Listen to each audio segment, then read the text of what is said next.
Alright, here we have sea urchins. So their scientific name is Echinodia.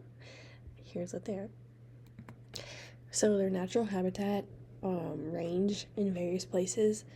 Mainly they're on the seafloor of oceans, shallow tide pools, and they range at varying depths. So they're commonly found in kelp forests where they eat off of the algae, living on rock ledges, coral reefs, solid rock, and the crevices of rocks. They like to burrow themselves into the rock and like live within the rock.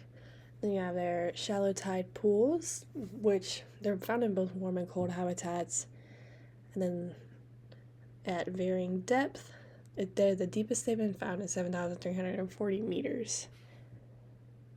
So sea urchins get their food by moving their feet tubes, and they scrape algae from their little feet tubes and other sources into their mouths, chewing with their Aristotle's lantern, which that's a complex jaw that has 5 teeth and a mouth on the bottom of their bodies. So you can see right here, this is their mouth.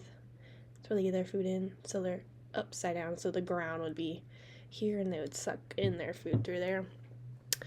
And sea urchins' main diet, they are omnivores, so they eat mainly algae, but also sea cucumbers, kelp, because they like to live in kelp forests, mussels, plankton, sponge, dead fish, barnacles, and really anything that's floating by.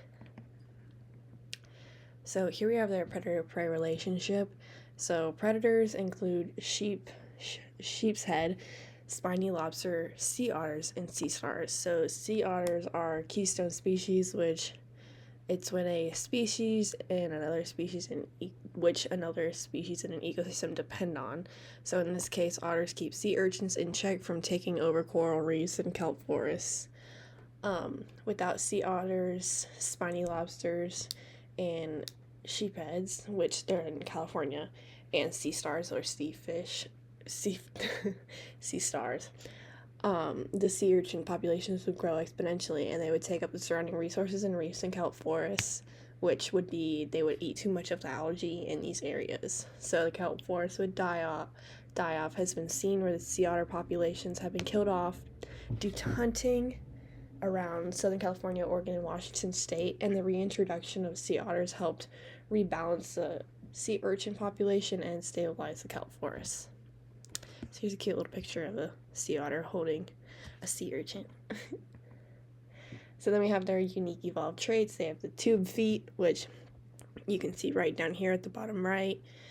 The tube feet they're located on the ends of tubes to grab food.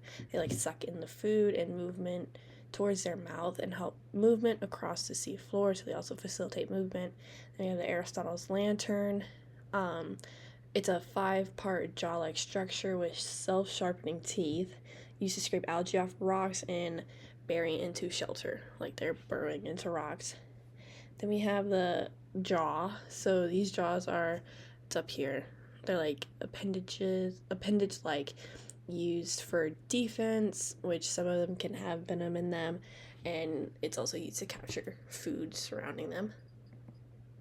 So their tree of life position, they're over here.